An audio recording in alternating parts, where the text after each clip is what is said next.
À quel temps composé chaque temps simple correspond-il?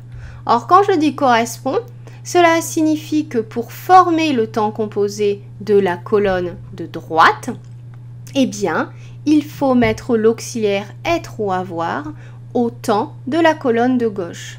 Donc, si on veut former du passé composé, on prend l'auxiliaire être ou avoir à l'indicatif présent et on rajoute le participe passé du verbe que l'on veut conjuguer. Si l'on veut conjuguer un verbe au plus que parfait, on prend l'auxiliaire être ou avoir à l'imparfait de l'indicatif et on rajoute le participe passé du verbe. Si on veut conjuguer au passé antérieur, on prend l'auxiliaire être ou avoir au passé simple. Au futur antérieur, on prend l'auxiliaire au futur simple. Au subjonctif passé, on prend l'auxiliaire au subjonctif présent. Et pour former l'infinitif passé, on prend l'infinitif présent, c'est-à-dire l'infinitif être ou avoir. Voici le même tableau, mais avec des exemples à l'intérieur. À gauche, vous avez l'auxiliaire avoir ou l'auxiliaire être conjugué à la première personne du singulier.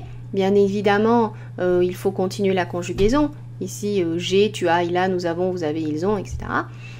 Et à droite, un exemple de conjugaison au temps composé correspondant au temps simple.